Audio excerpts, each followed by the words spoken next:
Thank you, and good afternoon. We're so pleased that you're here joining us for this community briefing on COVID-19 and our community's response. Joining me is interpreter Francis Beaurivage. Thank you, Francis, for providing your services to our community today. And thank you to all the media and residents who are tuned in. We want to remind everyone to please visit our website at covid19.lincoln.ne.gov, where you can learn more about how to protect yourself, your family, and our community in the wake of this pandemic.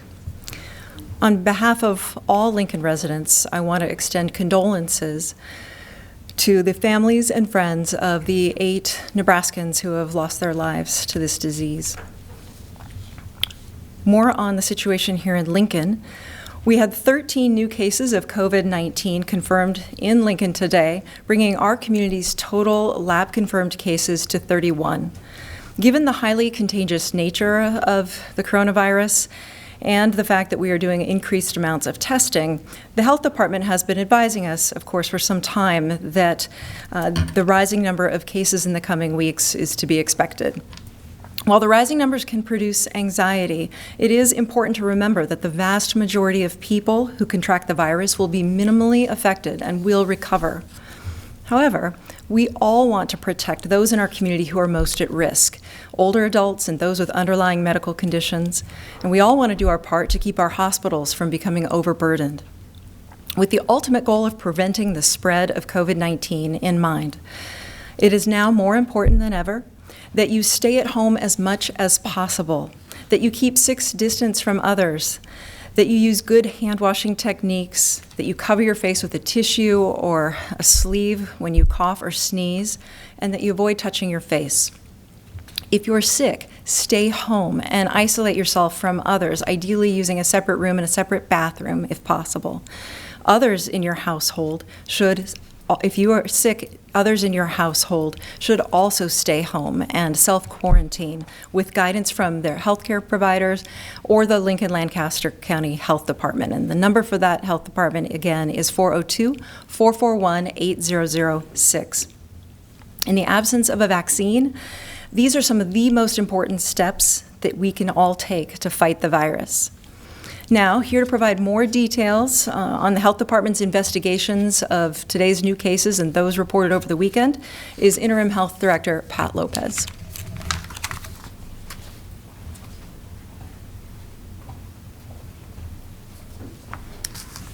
Good afternoon.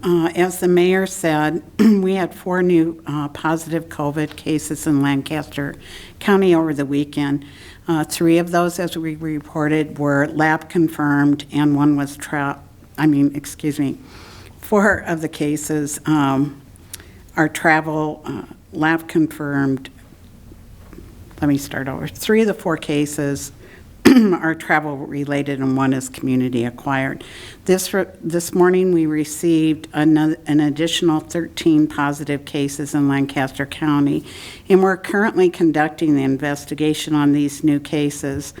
But a breakdown of their ages are as follows. 2 are in their 20s, 3 are in their 30s, 1 is in their 40s, 4 in their 50s, and 2 are in their 60s. And another is in their 70s. So you can see there's a broad range of age from 20s to the 70s. Of those, we know so far that 4 are travel related and 6 are community acquired. We're still working on investigating the other 3 cases, and at least 1 is hospitalized, and we're verifying if there's another additional one. In Lancaster County, we now have 1,030 negative tests, and we currently have 20 pending tests from the public health lab. The health department is also currently monitoring 95 individuals due to travel history or exposure. And as we've reported, there are 409 cases in Nebraska now, which is an increase since even this morning.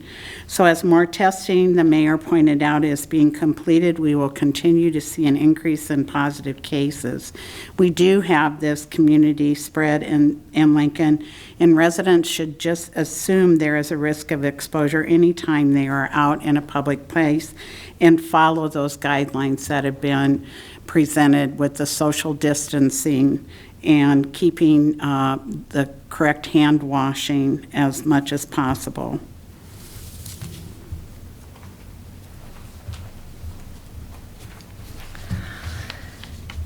Last Friday afternoon, the Centers for Disease Control and Prevention recommended that individuals wear a non-medical grade mask or cloth face covering when out in public areas to help stop the spread of COVID-19. Our Lincoln Lancaster County Health Department issued guidance over the weekend also recommending this practice.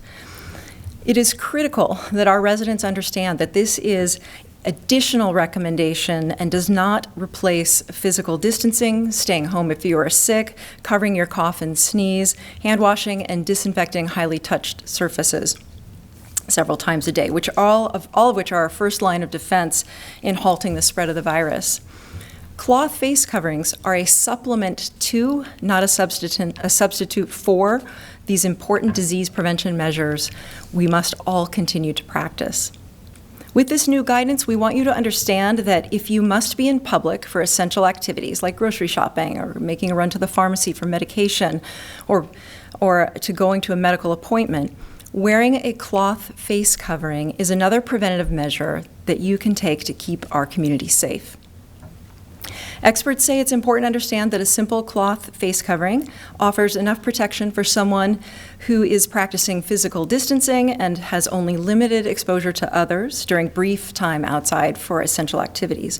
We cannot stress enough that residents should use cloth face coverings and not surgical or N95 masks unless specifically advised to do so by a medical provider.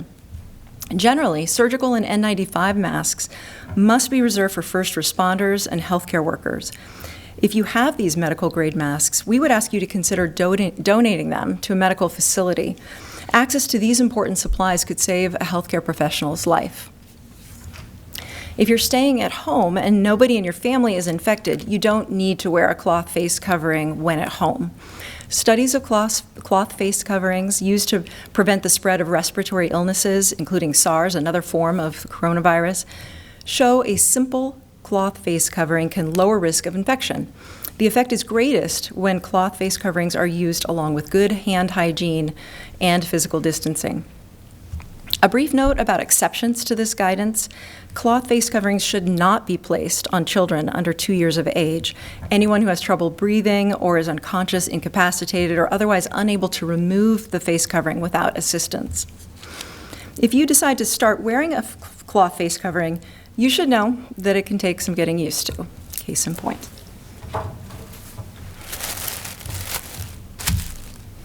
They can be hot. They can fog up your glasses. This is what it can look like.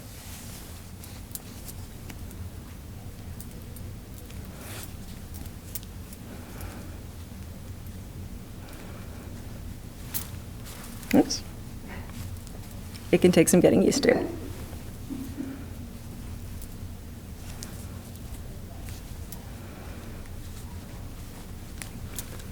Hold on.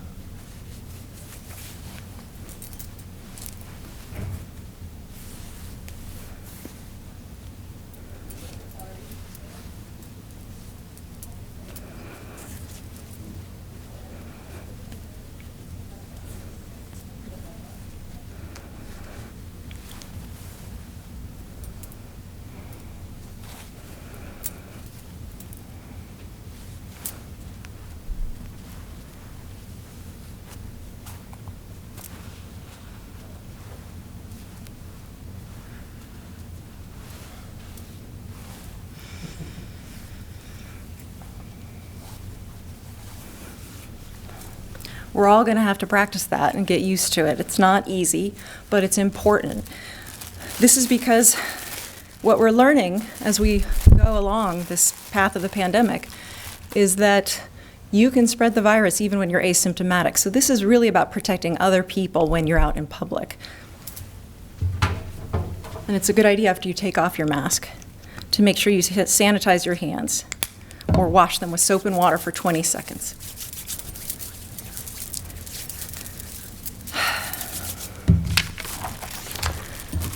All right. Scientists who study airborne diseases say that a cloth face covering sewn from a pattern or improvised. An improvised one made with a t-shirt probably offers some protection. The thicker the fabric, the better. Think heavy cotton t-shirt or pillowcase material. The guidance from our local health department is available on our website at covid19.lincoln.ne.gov. This includes links to resources that can teach residents how to make your own face covering at home. And finally, I want to emphasize that a cloth face covering does not make you invincible. It is just one more precaution that can help stop the spread of the virus, especially from people who are sick and do not know it yet. These new guidelines from the CDC have crystallized the additional needs we have for manufacturers and volunteer sewers to join forces to help protect our community. Along with healthcare workers, our city employees continue to serve the public, and they will need access to these same supplies. And while our incident command has been working tirelessly to identify sources for personal protective equipment to serve our first responders and healthcare workers across our community, we are competing with other municipalities and other states across our nation to obtain these critical resources. So today, I'm calling upon our local manufacturing industry to pivot their production where possible to support the battle against COVID-19. Lincoln has the know-how to make products that can save lives. With the dramatic increase in cases reported today, we need to use every tool in our toolbox to fight this aggressive virus. I urge all businesses that have the capacity and capability to do so to shift their operations towards making essentials, especially gowns, masks, and face coverings. We also need volunteers to support these efforts. If you are a business or an individual capable of providing such assistance, please contact my office at 402-441-7511 so we can coordinate the purchase and delivery of critical supplies to those on the front lines of this fight. And while this pandemic has upended our daily lives, there are still critical parts of life in America that must go on, that must be undertaken, even in this time of uncertainty. One of the most precious is our right to vote. Today is April 6th, the first day that Lincoln and Lancaster County residents can participate in early voting for the May primary election. Our Lancaster County Election Commissioner, in partnership with the Lancaster County Board, took wise action last month to send a request to vote by mail to every voter in our county. Normally, these reminders would only go to people who had elected or signed up for them, but now they're coming to everyone's mailboxes. Our Election Commissioner, Dave Shively, is here to provide some additional information about this spring's primary election, which is scheduled for May 12th, and how you can participate early and prevent crowding at the ballot box next month. With that, I'd like to invite Dave Shively to join us.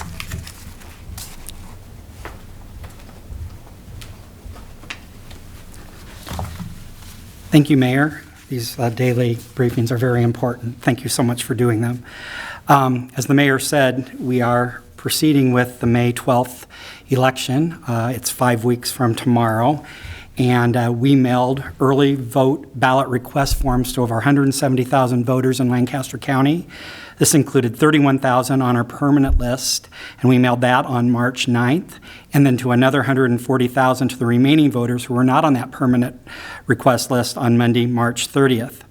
If a voter did not receive an early vote request form, it most likely means that we don't have their most current address. Today, which is the first day that we could mail early vote ballots, we mailed almost 20,000 ballots today. And tomorrow we will mail out approximately an additional 6,000 ballots. And today, my office is busy processing requests we received on Saturday and again today. Our goal is to have ballots processed as quickly as we can, but it is a time-consuming process, especially when we receive as many requests in a single day as we did Saturday and again today. Please allow us at least a week from the day we receive the request before the voter will see the ballot in their mailbox. We are 5 weeks from the election, so there's still plenty of time for voters to receive their ballots and then return their ballots back to us by Election Day. If you didn't receive an early vote request form, one is available on our website at lancaster.ne.gov/election. And also this morning in the newspaper, in the Journal-Star, on page A5, there was a request form as well. So voters can also cut that out and get that to our office.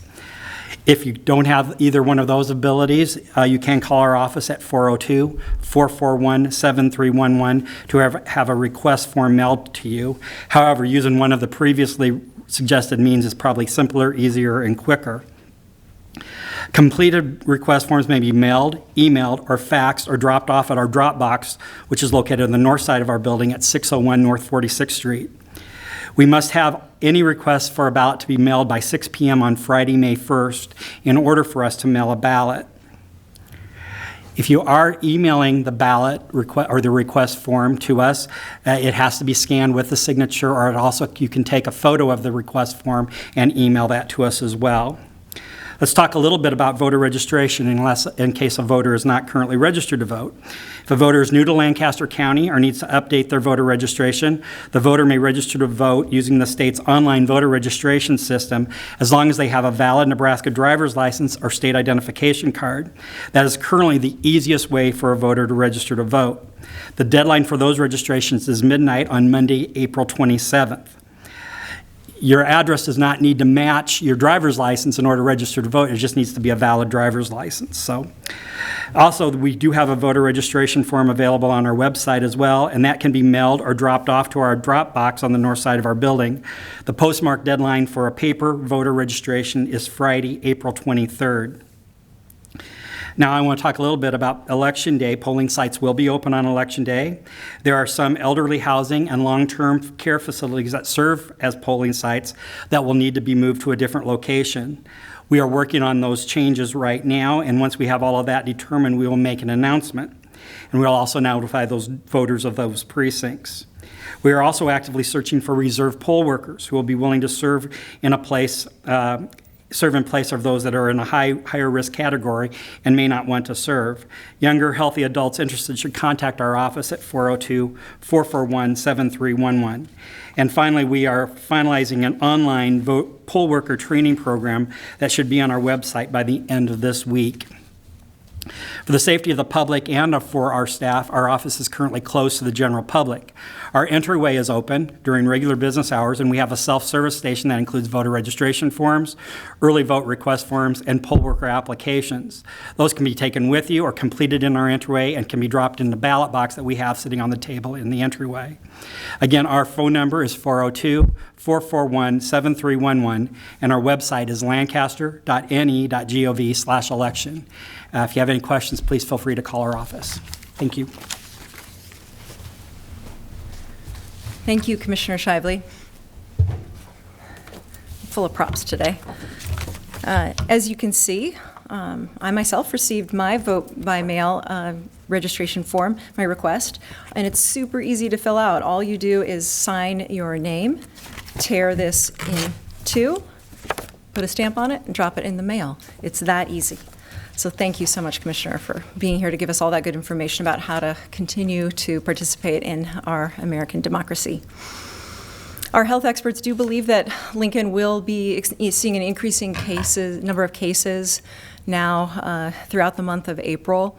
And although that our current directed health measure extends until May 6th, we will be monitoring the caseload and reevaluating in the coming weeks whether or not some form of that or that directed health measure needs to be extended beyond May 6th.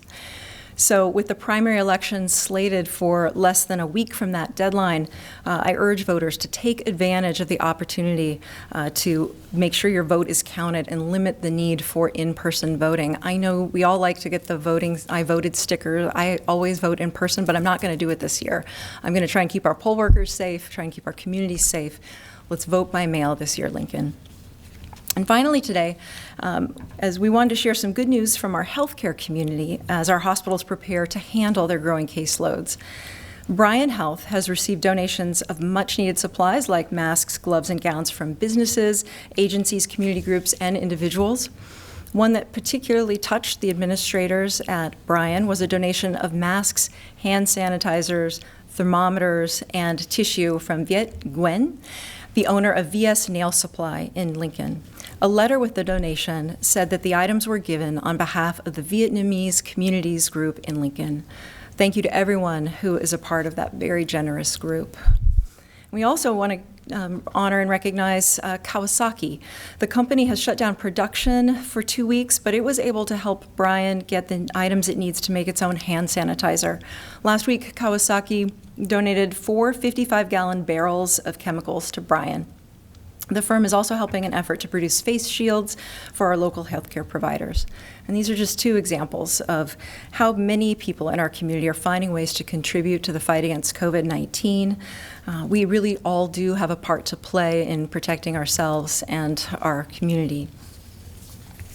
With that, I would be happy to open it up for questions from the media who has joined us remotely.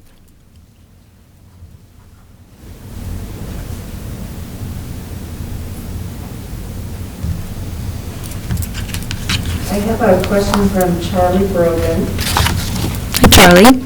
The mayor and President Trump have both passed on guidance to wear masks when in public. Neither was or is wearing a mask, even though they are in public while issuing the guidance. Does that weaken the impact of the guidance? Well, I did put on the mask, but I took it off so I could talk to you all. And really, again, this guidance is about being in public where you cannot maintain social distancing. So if I'm at the grocery store, if I'm running an errand, if I'm out in public and it's difficult for me to maintain 6 feet distance from other people, yes, you will find me in a mask. This guidance does have the CDC guidance that you'll see both on the CDC website and at covid19.lincoln.ne.gov does indicate that if you're in an office setting where you can practice social distancing, it's not absolutely necessary that you wear the mask. It's really about trying to prevent the spread of droplets from people who are coughing, sneezing, or who may be asymptomatic but carrying the virus.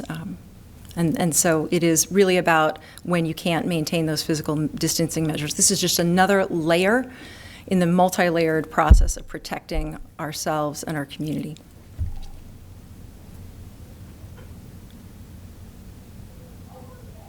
Mayor Bill Sherman here with 1011. Hi, Bill. The governor said about an hour ago, he kind of elaborated on his conversation with Governor Reynolds in Iowa with Dr. Fauci and kind of the differences or lack thereof between the directed health measures and stay-at-home orders.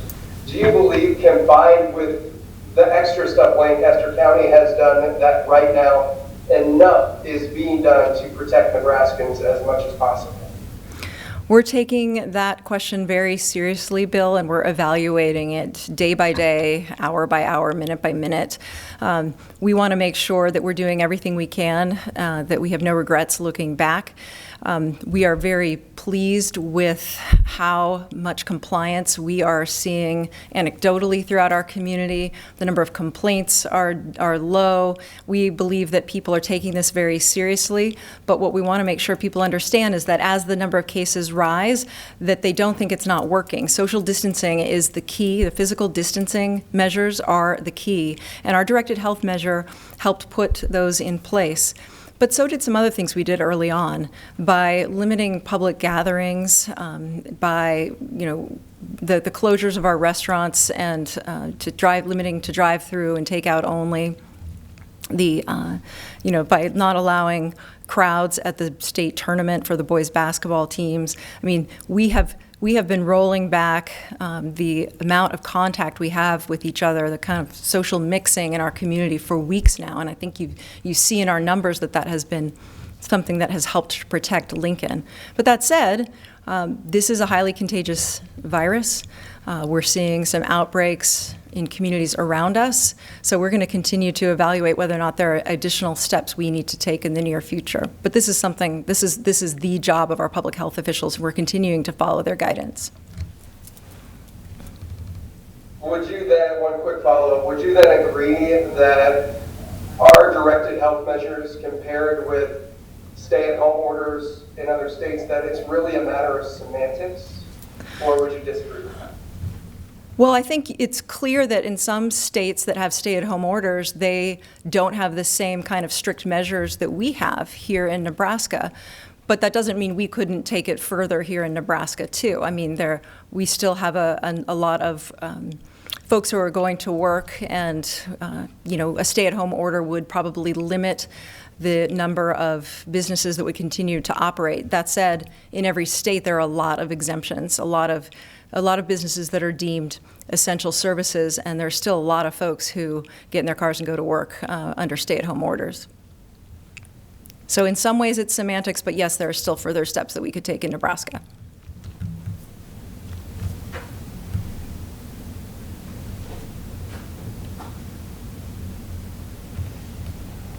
Other questions?